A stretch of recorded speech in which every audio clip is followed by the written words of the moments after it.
Myself, Patari Nivrutti, from Rabadur Narana Boroke College, Srirampur, District Ahmednagar State, Maharashtra. Today, we will learn 12th Science Physics, chapter number 15, Structure of Atoms and Nuclei. In the part of introduction,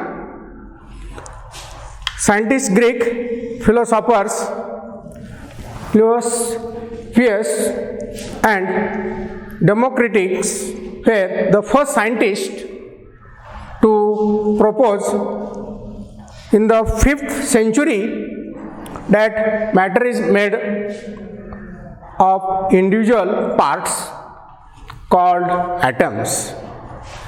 After this, the Dalton's atomic theory was developed, and now scientist Dalton proposed his theory in early 19th century. Now, according to Dalton's theory, the matter is made of indestructible particles, and now the atoms can combine with other atoms to form new substances. That atom were indestructible. After this, also another theory was developed, J.J. Thomson's atomic model. In this J.J. Thomson's atomic model, the atoms were indestructible was shown to be wrong by the experiments of Thomson's, and now Thomson was discovered the electrons in 1887, and now he proposed his atomic model had some deficiencies. These deficiencies was improved by another scientist, Rutherford and scientist Niels Bohr. In this chapter, we shall discuss these different models, and now the deficiencies in some models. Now, according to these theories, the atom contains a tiny nucleus. The size of nucleus is about 10 raised to minus 14 meter to 10 raised to minus 15 meters. Now, the size of this nucleus is very small than the atoms.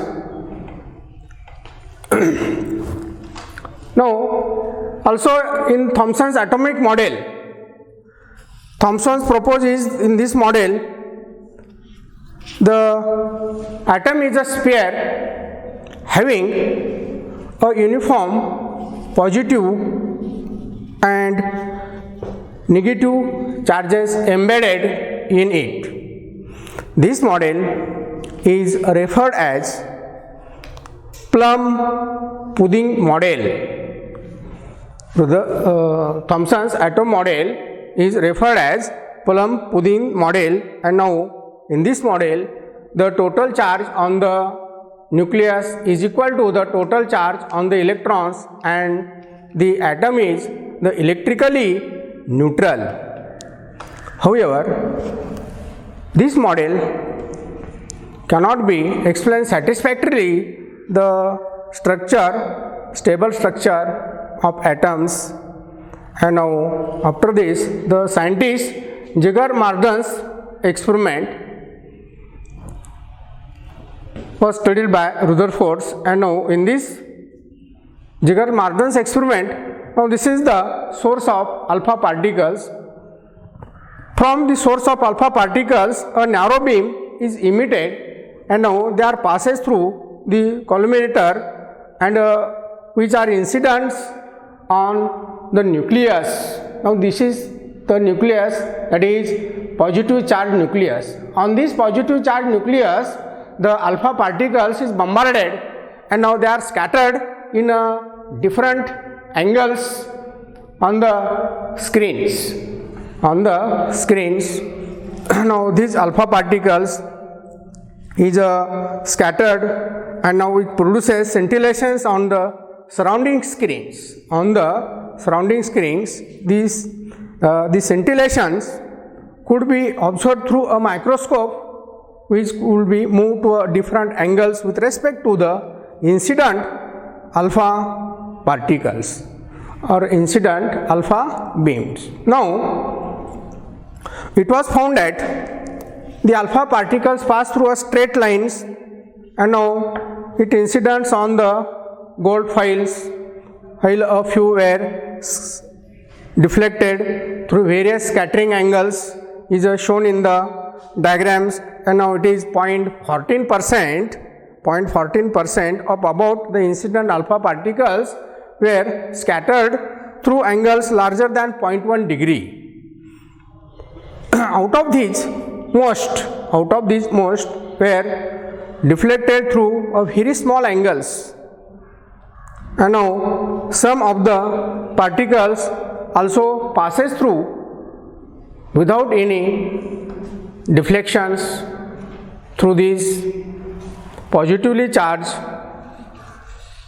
nucleus. We know the atoms consist of positively charged nucleus, and the surrounding the electrons is revolving. The size of the nucleus is very small than the size of the atoms.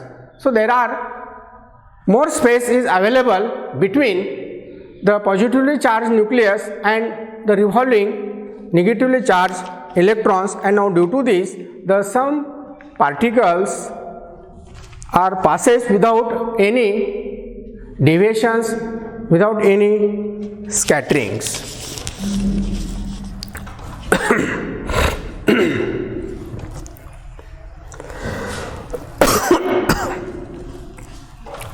Now scientist Rutherford has developed his atomic model from the observations in Jigar-Marden's experiments, and now he proposed Rutherford's atom model. In this model, that is in Rutherford's model, the entire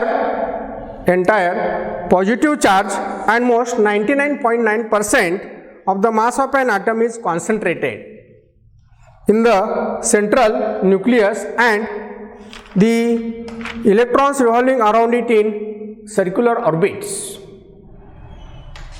While revolving in circular orbits, the electron radiates energy continuously with increasing frequencies, and now due to this loss of energy of the electrons revolving in a spiral path and ultimately fall into the nucleus, and now the Rutherford's models cannot be give the stable structure of atom models. Now this is the difficulties in Rutherford's models. Now after this the Niels Bohr scientist was proposed his theory, and now Niels Bohr scientist gives the stable structure of the atom model. Now the next point is atomic spectra. So in this atomic spectra we shall study the hydrogen gas. Now atomic spectra means the spectrum of electromagnetic radiations the electromagnetic radiations are absorbed or emitted by an electron during the transitions between different energy levels within an atom. Now, when an electron gets excited from one energy level to another, it either emits or absorbs light of a specific wavelengths. We know that when a metallic object is heated, it emits radiation of different wavelengths. When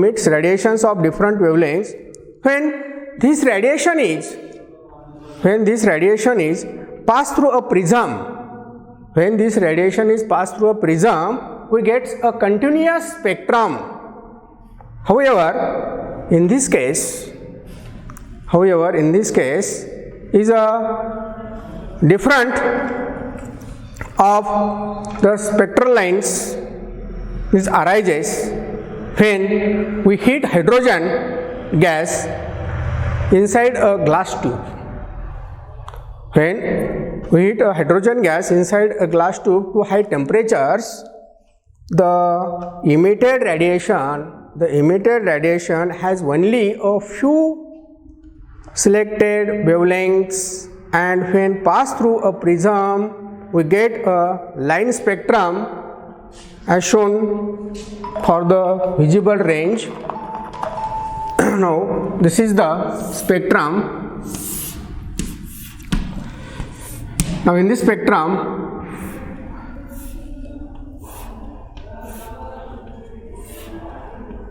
now this is the lines.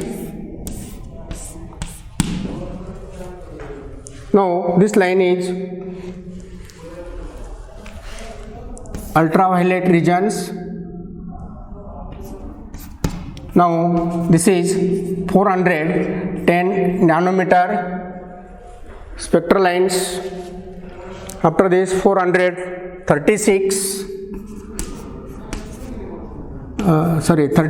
nanometer, 486 nanometer, and now in the infrared regions, this is 686 nanometer.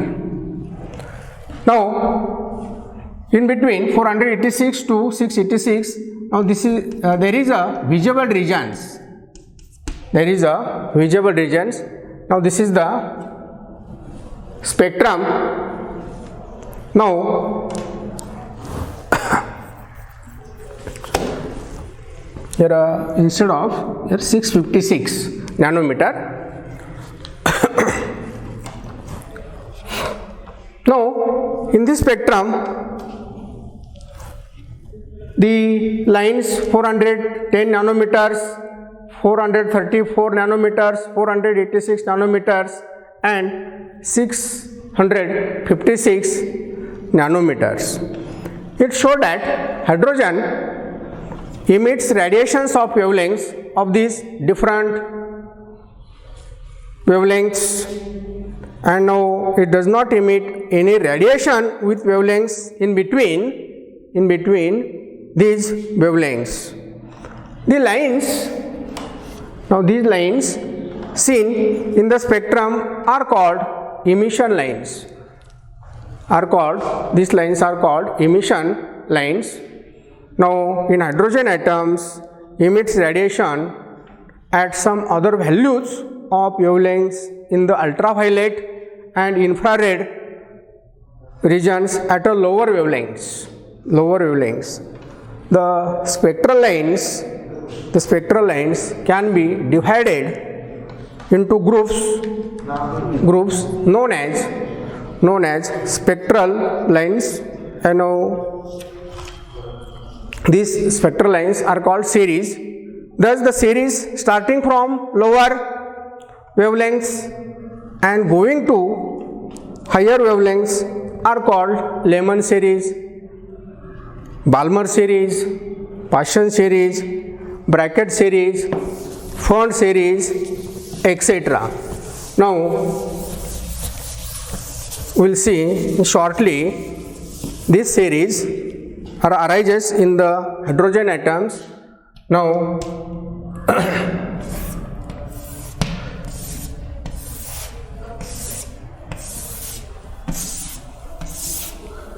here suppose principal quantum number n is equal to 1, n is equal to 2, n is equal to 3, n is equal to 4, n is equal to 5, n is equal to 6, another line is n is equal to suppose 7. The transitions of the electrons are arises from lower orbit, just like this. So here orbits,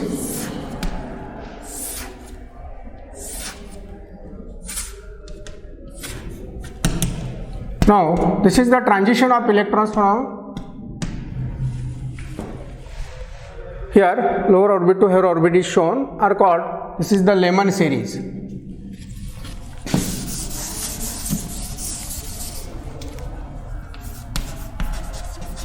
Lehman series. After this,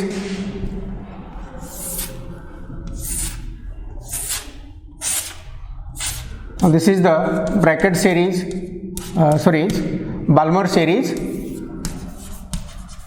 Balmer series. After this,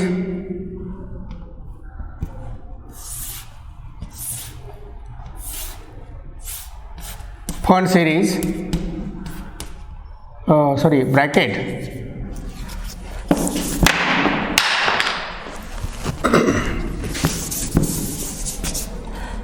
Now this is bracket series. Now after this the Fern series arises. Now this is the atomic spectra of hydrogen atom. Thank you.